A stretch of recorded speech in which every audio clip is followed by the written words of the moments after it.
Driving in a rural setting with two-lane roads and peaceful settings reminds us of what it was like to drive years ago and taking the back roads.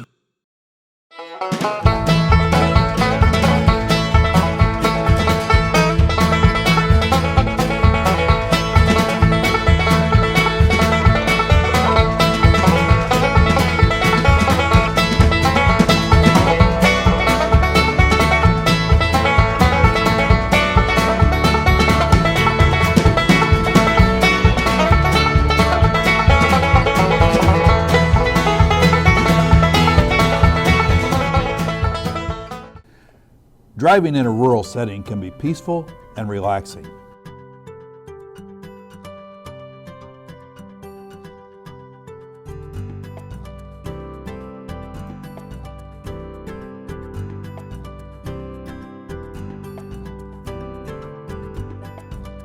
But has just as many hazards as driving in the city.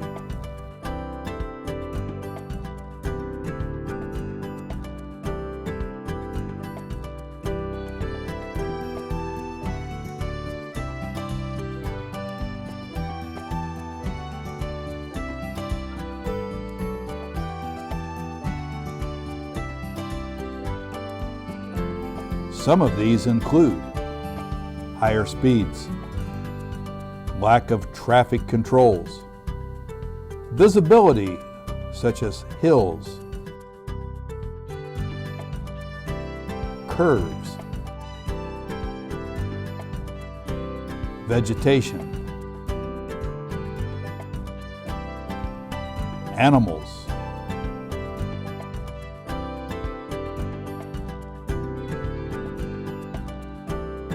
slow-moving vehicles, school buses. When driving on a country road, do you see this or this? Country roads or rural highways have higher speeds. County roads have speed limits as high as 50 miles per hour. Rural highways can be 55 miles per hour, and if it is a divided highway, 60 miles per hour. Traffic controls in rural areas may be only a stop sign. During some months of the year, these signs could be obscured by vegetation. Do you notice any road signs on this stretch of road?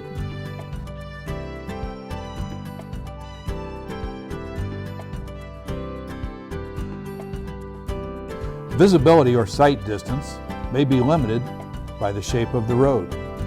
Curves,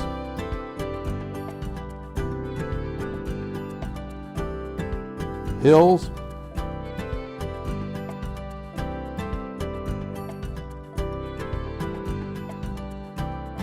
or high-growing vegetation, plants, trees, or shrubs can limit your ability to see other vehicles on the roadway. Contrasting light conditions between bright sun and dark shadows may cause constant visibility patterns to which the driver must continually adjust and adapt. Slow-moving vehicles may have a top speed of 25 miles per hour and are required to display a slow-moving vehicle emblem sign. Certain slow-moving farm vehicles, construction equipment, and vehicles drawn by animals may share our roadways. Drivers should use care when approaching and passing these vehicles.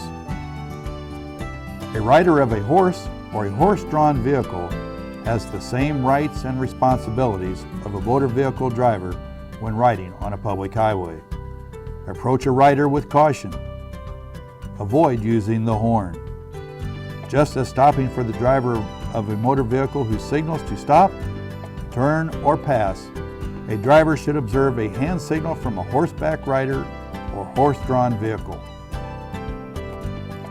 School buses have speed limits of 40 miles per hour on county or township roads and 55 miles per hour on U.S. and state highways. Always stop for a school bus when the red octagonal stop sign arm extends from the left side of the bus when approaching from either direction. Watch for children along the side of the road before proceeding. You need not stop for a school bus if you and the school bus are going in opposite directions on a road that has more than 2 lanes and is separated by a median strip not made for vehicle travel. Without the congestion of heavy city traffic, traffic signals, or pedestrians, rural driving has its own challenges. Drivers must be alert for an ever-changing rural driving environment.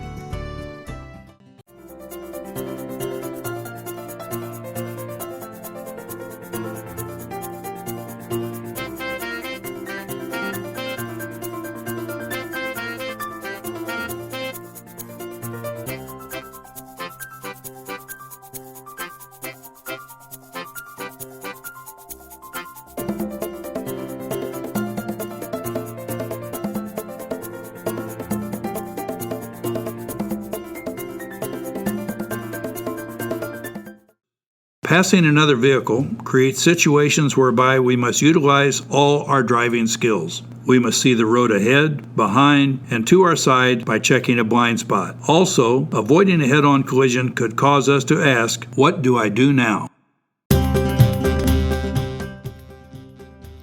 During this video, we will discuss passing on a 2-lane road, passing on a multi-lane road, avoiding head-on collisions, and how to handle off-road recovery.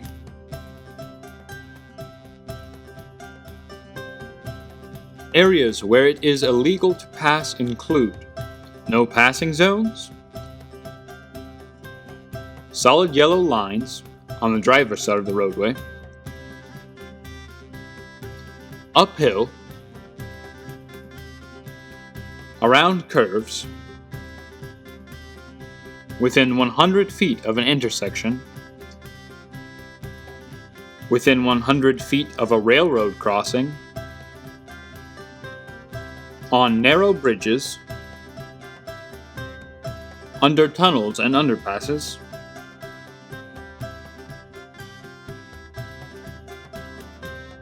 on the shoulder, and at a stopped school bus with its stop sign displayed.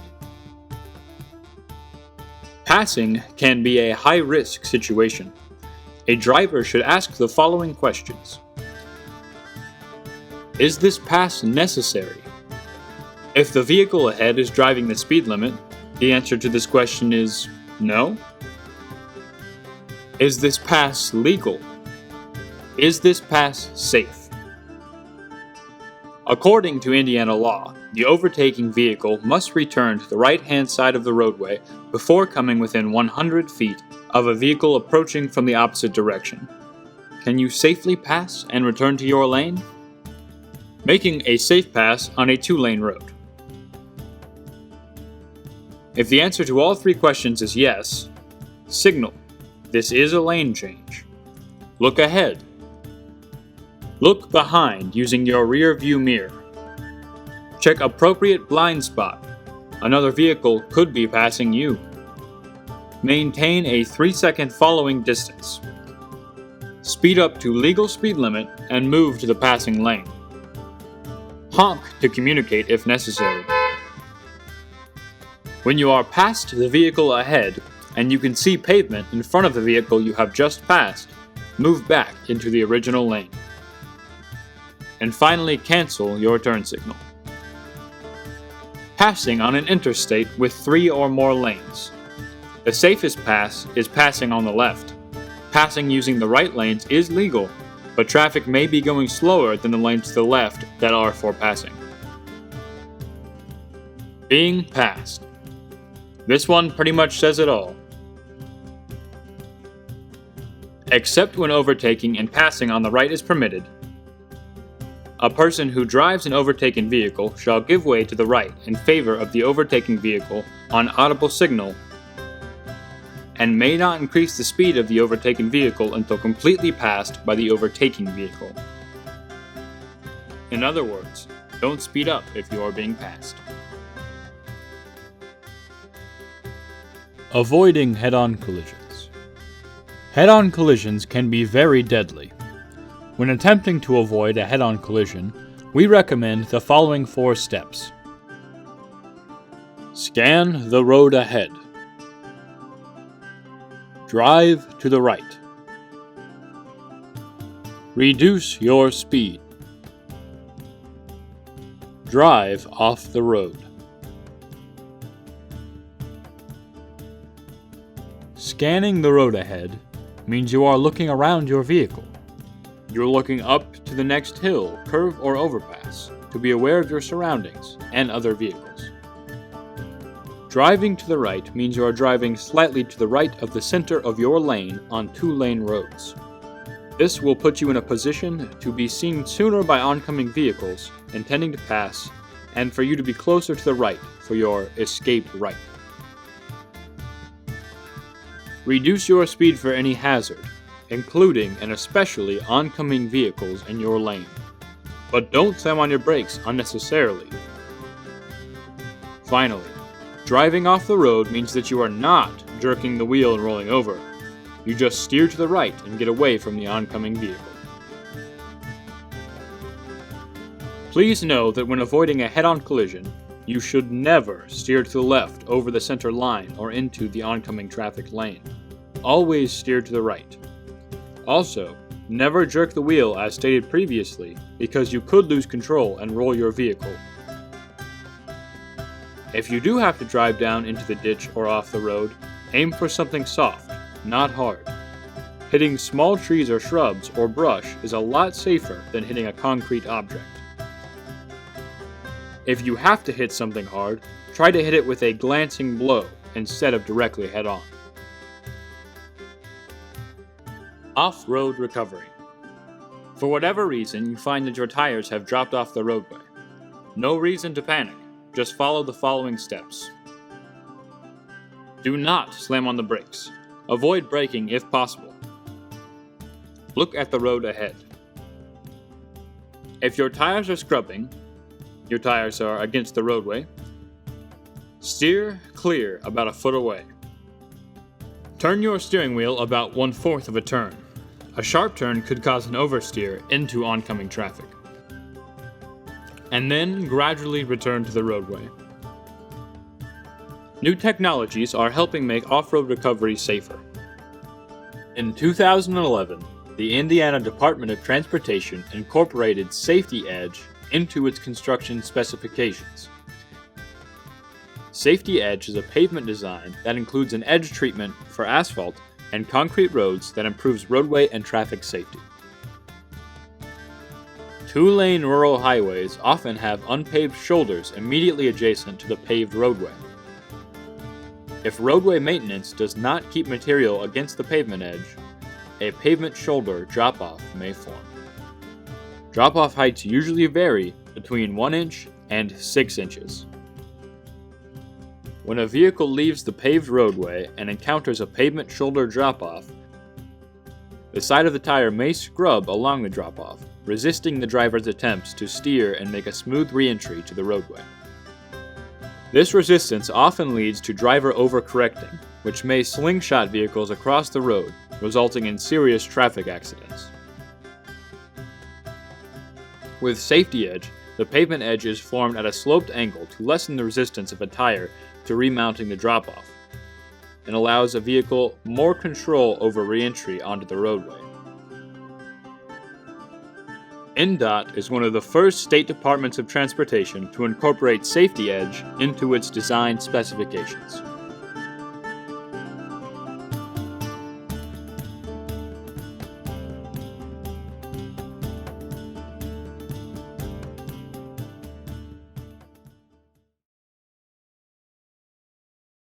Interstates and freeways allow for more vehicles to travel faster and hopefully safer. However, there are some rules to follow when we take the Highway Express.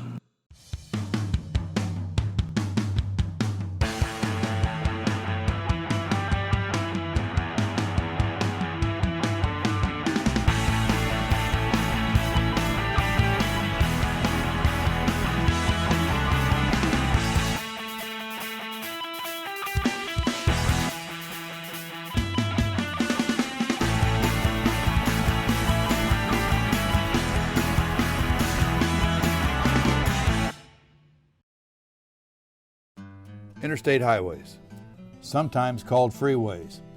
These are limited access or controlled access roads. This means traffic usually enters and exits going the same direction. There are no traffic signals except to regulate entrance ramps, and interstates do not have cross streets, bicycles, slow-moving vehicles, or pedestrian traffic. When traveling on interstates, know your destination and routes before you go. This will help your travels, or you may also listen to the directions on your GPS. Trying to read a map while driving, well, enough said. The two most difficult areas of the interstate are the entrance ramps and the exit ramps. This takes into consideration not only you entering the interstate, but other vehicles entering as well. The entering vehicle should yield the right-of-way, but as a defensive driver, be alert for those who do not. Entrance ramps and merging. The first thing to do is make sure you are on the entrance ramp. If you see these signs, you are trying to enter the exit. Upon entering an interstate on-ramp, stay to the right and increase your speed in the acceleration lane to match the flow of traffic. Entrance ramps vary. They may be straight or on a curve. Signal your intention to merge, check your blind spot, and merge with the flow of traffic when clear. It is your responsibility to yield the right-of-way to other cars on the interstate. If there are two lanes, the right lane is the through lane and the left is for passing. If there are three lanes, the right lane is for slower traffic and entering and exiting. The middle lane is a passing and through lane. The left lane is a passing lane. However, it is nicknamed the high-speed lane, the hammer lane, or the fast lane. However, the speed limit is the same for all lanes. Merging from the left may present different problems in that the flow of traffic may be traveling faster than the posted speed limit. When driving on the interstate, be especially aware of the traffic ahead of you that might brake, slow, or stop. And in some cases, you might want to be prepared as these drivers were.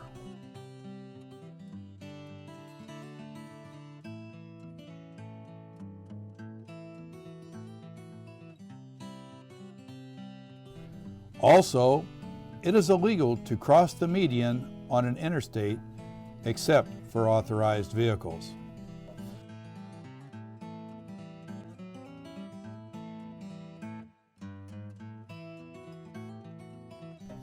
Pay special attention to construction zones.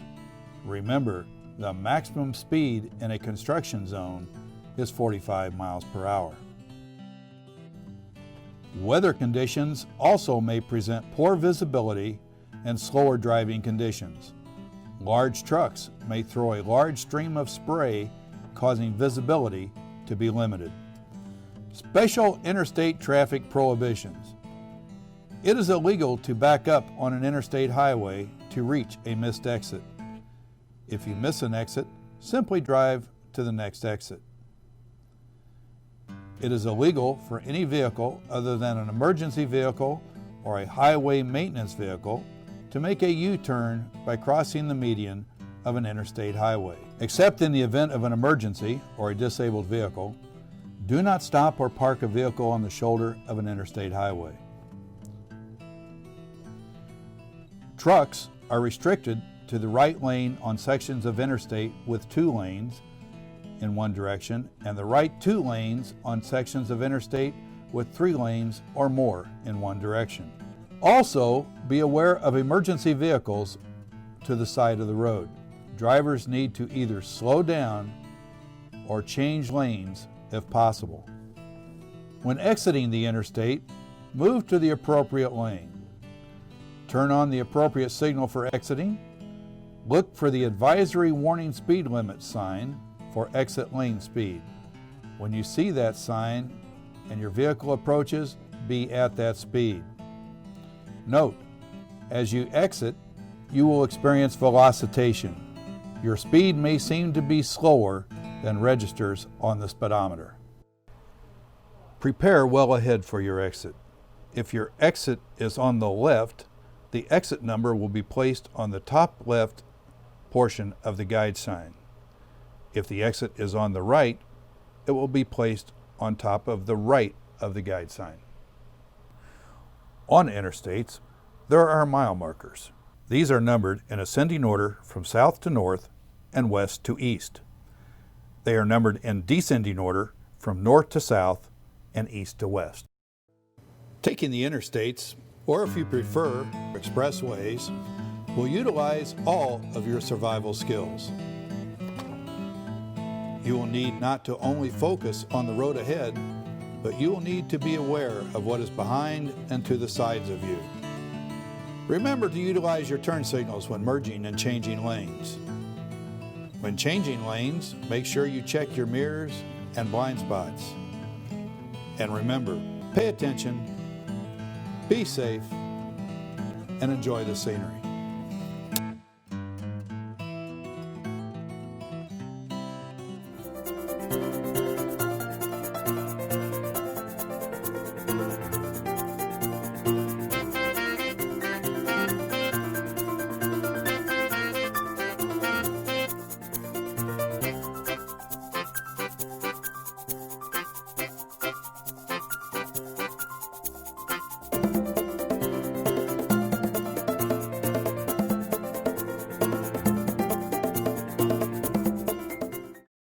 Some say that there are only two seasons of the year, winter and construction.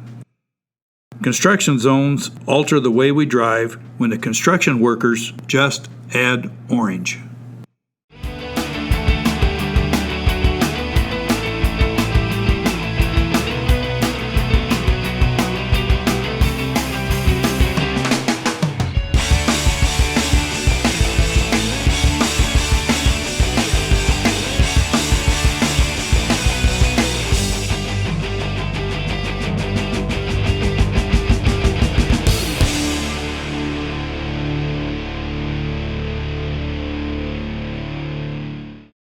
It has been said that there are two seasons, winter and construction.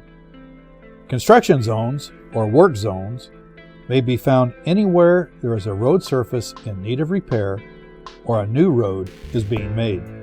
These zones may be on a country road, a city street, a highway, or an interstate. Utility work may also be a reason for a work zone to be set up. Think orange. Orange is the standard color for work zone activity. Orange signs communicate distances to work areas and the proper steps necessary to proceed safely. If you see orange signs when driving, stay alert and be prepared for unexpected driving conditions ahead. A work zone is an area where road work takes place and may involve lane closures, detours, and moving equipment. The work zone can be long or short term and can exist at any time of the year, but most commonly in the summer. Work zones on U.S. highways have become increasingly dangerous places for both workers and drivers. Highway agencies are working on not only improving communication used in work zones, but to change the behavior of drivers so crashes can be prevented. As drivers, we often see work zones as a major inconvenience, causing us to be delayed in our travels and perhaps even to make a detour from our chosen route. Seldom do we view these zones as making a better and safer road for us to eventually drive upon. So, what is the big deal about work zones? During roadway construction, work zones can be dangerous for both construction workers and motorists. Everyone is entitled to a safe workplace. Men and women working on the roadway risk injury every day they are on the job. Respect their office space by thinking orange. Some things to consider. Approximately 85% of those killed in work zones are drivers and their passengers. Most injuries and deaths were caused by rear-end collisions. Driver distraction causes 25% of all traffic accidents. Remember, it takes just 1 minute more to travel through a 2-mile work zone at 45 miles per hour than at 65 miles per hour. Areas where traffic is entering or leaving work zones are often more dangerous because drivers are changing lanes and establishing position. The following types of traffic control devices are used in work zone traffic control. Signs, channelizing devices, warning lights, arrow displays, pavement markings, portable changeable message signs or boards. Signs used in work zone traffic control are classified as regulatory, guide, or warning. Regulatory signs impose legal restrictions. Guide signs commonly show destinations, directions, and distances. Warning signs give notice of conditions along the roadway. Warning signs. Construction, maintenance, traffic, and utility warning signs are used extensively in street and highway work zones. These signs are normally diamond-shaped, having a black symbol or message on an orange background. As a general rule, these signs are located on the right-hand side of the street or highway. Many states have higher fines and penalties for work zone infractions. Even though a police officer may not be present, some states use automated speed enforcement or photo enforcement to regulate compliance with work zone speed limits. Portable changeable message signs may be used to supplement other signs, but not to substitute for any required signs.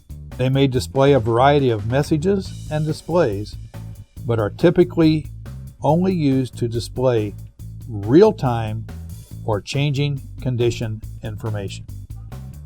Channelizing devices are used to warn and alert road users of conditions created by work activities and to guide road users.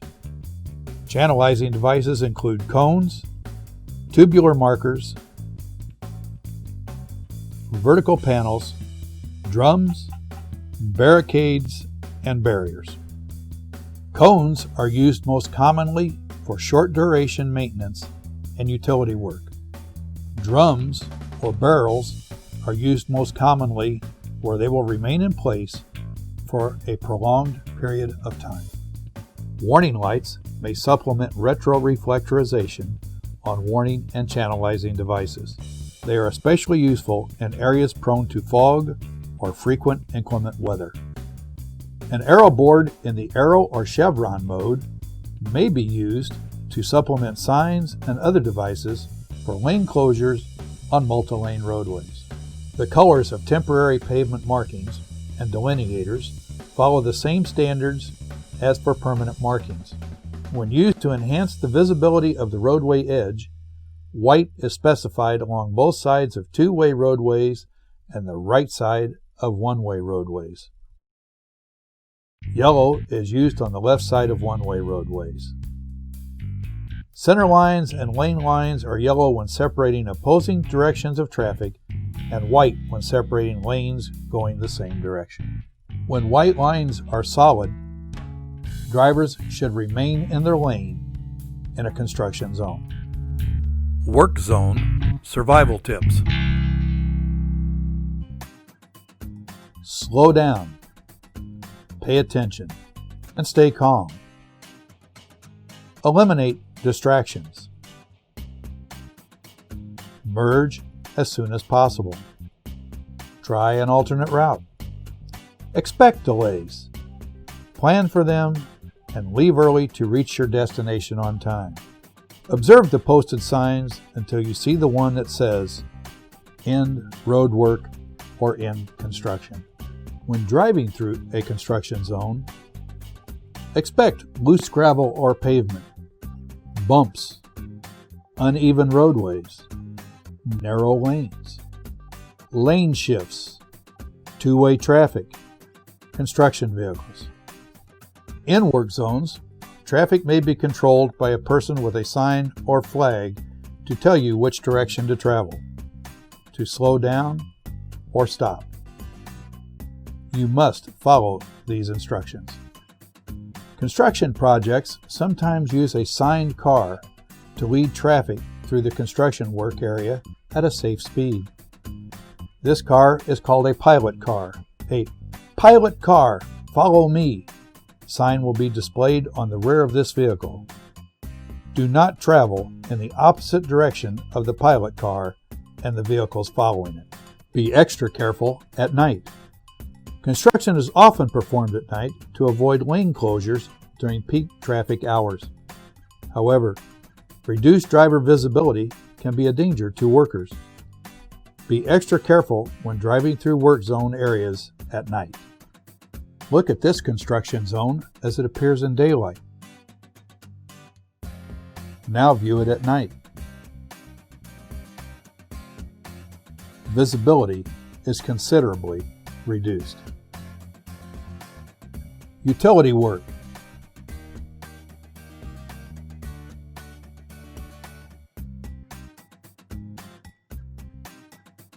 Law enforcement's presence at work zone sites can help slow vehicles down.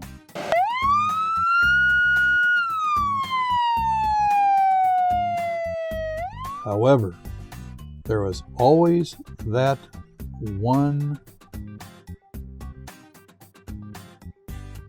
Here are a few tips to help make highway work zones safer. Expect delays. Planning your travel time accordingly can reduce stress that often leads to dangerous, aggressive driving behavior and road rage. Be aware. Check your daily newspaper for current construction locations and detours. Watch for signs. Signs posted in advance of construction will help you find alternative routes. Also, detours or lane closures may change daily as traffic patterns in work zones are adjusted according to work being conducted and completed. Follow the speed limit. Speed limits in work zones can differ from normal limits and should be obeyed, as workers may be just a few feet away from open lanes of traffic. Be conscientious. Always remember that workers may be present even if you don't see them. Once safely through the work zone, we see the sign that brings a welcome relief.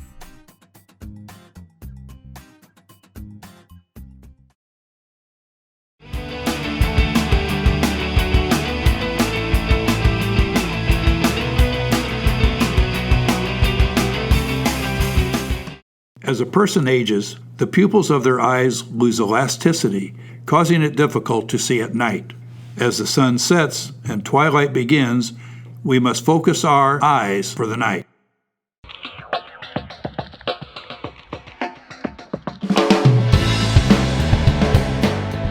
Drivers depend on 3 things when driving: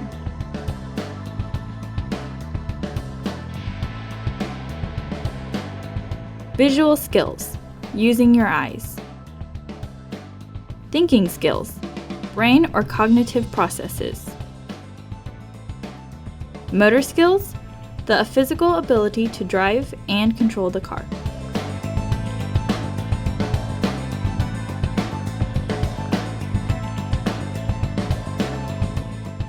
When driving, we use our eyes to receive information relevant to our driving task.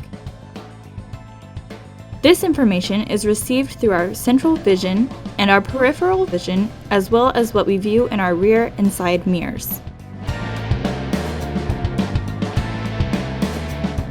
Central vision is the ability to see straight ahead and directly in front of you. Peripheral vision is the ability to see sideways or the surrounding outer area without having to actually turn your head to look. Peripheral vision is affected by speed. The faster you travel, the less peripheral vision you have.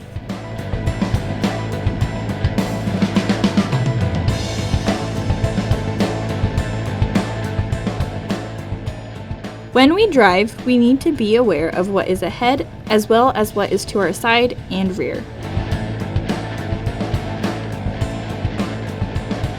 This may be accomplished by frequently checking the rear view mirror and the side mirrors. When driving, use the See-It method. See-It stands for search, evaluate, execute, in time. Visually search by using your eyes to scan the road ahead well ahead of your path of travel. 12 to 15 seconds in city driving. 30 to 40 seconds for highway driving. When approaching an intersection, look left, ahead, right, and left again.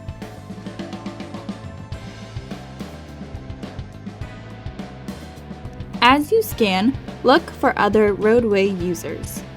Cars, trucks, motorcycles, bicyclists, pedestrians, especially children, and animals. Evaluate, using your brain or cognitive process. This is where drivers use the information provided by their eyes to consider potential problems or hazards and to develop a plan of action. Evaluating is to get the best results while predicting the worst possible outcome.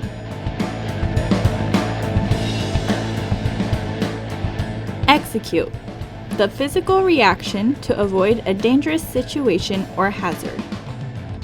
Decisions are executed in 3 ways. Communication. Communication between roadway users is usually initiated through the use of lights or horns, as well as eye contact or other body language.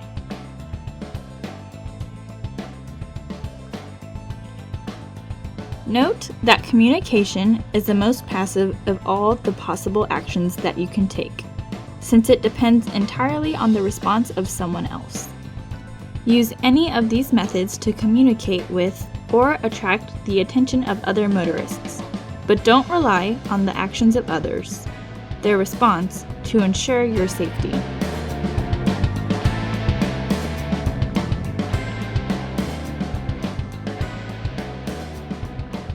Adjust speed. Accelerate or slow to avoid a hazard, or, if conditions allow, come to a complete stop.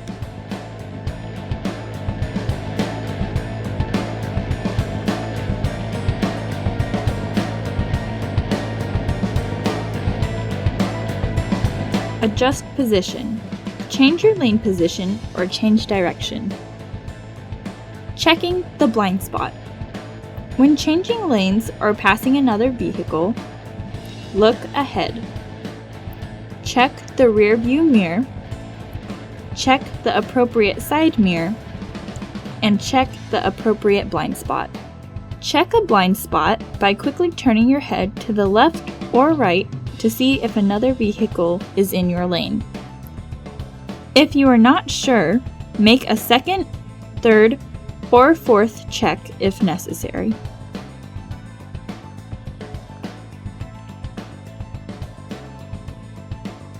See at night. The condition of overdriving your headlights means that you cannot stop for an object soon enough if you see it in your headlight.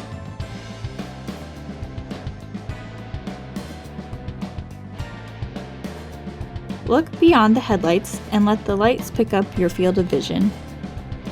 In time.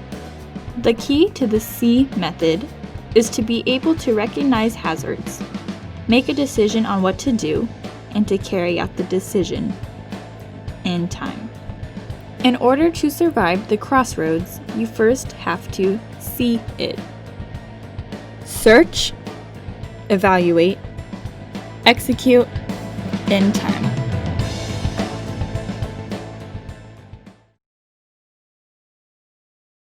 Driving in good weather conditions is definitely not as challenging as when it starts to rain, snow, ice, or fog. In any case, we must prepare for what the weatherman says.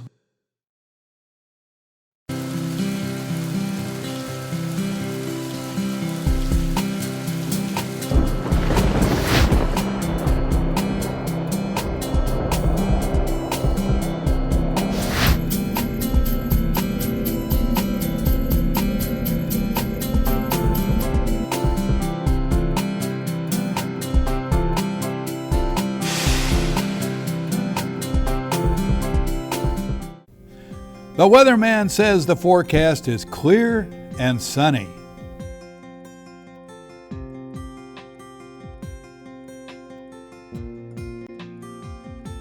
The weatherman says there's a possibility of rain or snow. Whatever the weather forecast, weather and road conditions may change during the course of a day. Drivers must be ready for dry, wet, or slick roads, not to mention strong winds or gusts of wind.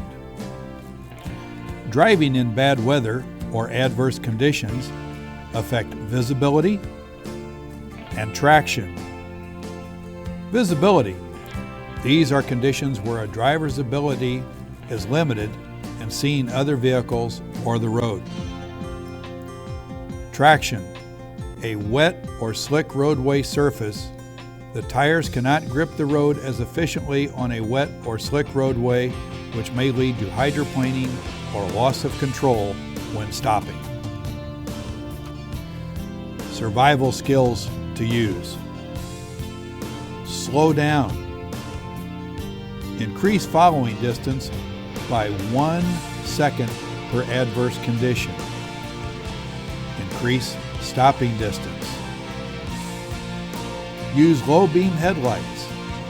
Yes, even in bright sun, this increases your ability to be seen. And use your windshield wipers when needed. Factors that affect visibility. Bright sun or sun glare. A driver can use the sun visor or wear sunglasses to help out in these conditions. At dawn or dusk, visibility is diminished. Be especially alert for pedestrians and animals. Fog. Fog is water vapor. Water vapor reflects light. Therefore, do not use your high beam lights as they will reflect back and reduce visibility. Low beam headlights are to be used. Rain. It is the most dangerous during the first 10 to 15 minutes of rain. Water is heavier than oil, causing the oil to rise to the surface, causing a slick roadway. A condition known as hydroplaning is where water builds between the road surface and your tires, causing lack of traction and vehicle control. If your wipers are on, so should your low beam headlights. This is a law in some states. Snow. Visibility and traction are reduced. Icy conditions especially occur at intersections. Keep all windows, mirrors, and windshields clean for visibility, not just so that you can see out the front. Icy conditions. This is hydroplaning on frozen water. There is a serious lack of traction and steering control. Again, slow down and increase following and stopping distance. In driving in open areas, be alert for high winds or wind gusts.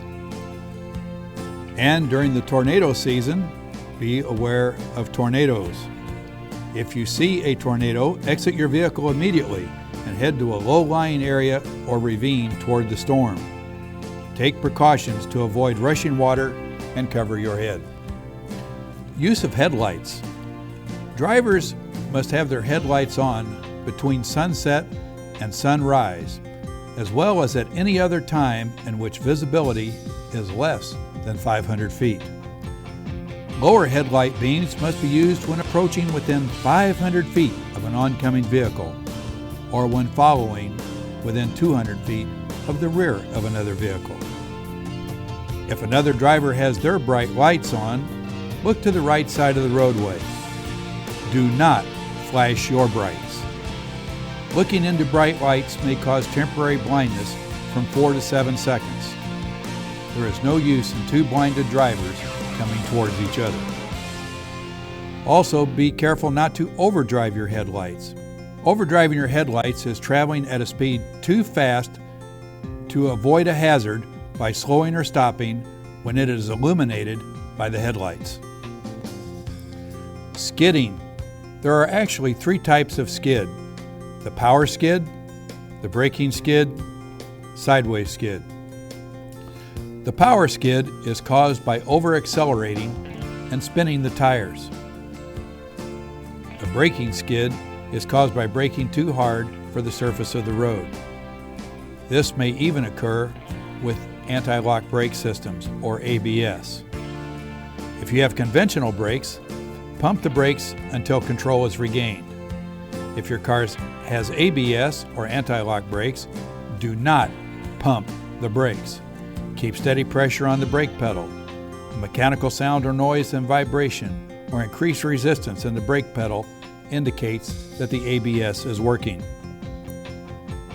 Sideways skid. The remedy is the same for front, rear, and all-wheel drive vehicles. Slow down by easing off the accelerator. Do not oversteer or overcorrect. And turn the steering wheel in the direction you want the front of the car to go.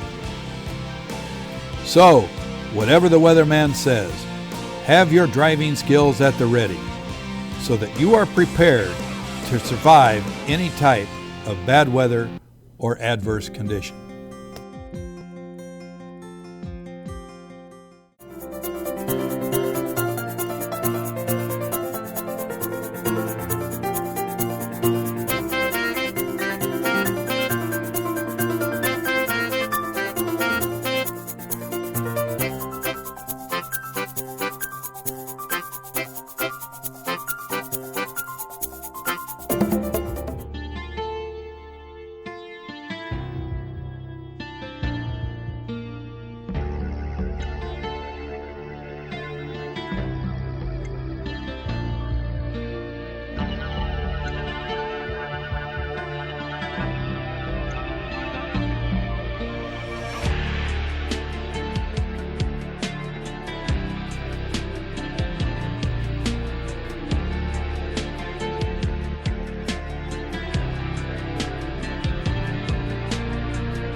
Hi, I'm Indiana State Police Sergeant John Bowling. Less than 0.5% of all fatal crashes involve water. But if you find yourself in a car that's crashed into the water, there are some simple steps you can follow to survive. Number 1, get the seatbelt off of yourself and everyone in your vehicle. Number 2, roll down a window and climb out onto the roof. Call 911 from the roof of your vehicle. Know that the average vehicle is going to float for 2 to 10 minutes. Let us know where you're located so we can come and rescue you. Ride the top of the car until help arrives or until the car sinks. If the car begins to sink, you can always swim out, swimming the direction your car entered the water. If you're in swift water, like a swollen creek or river, ride the top of your car like a boat. Eventually it's going to hang up on debris and you can wait for rescuers to arrive. Now stay tuned while state police divers will show you the correct way to escape a car that is run into the water.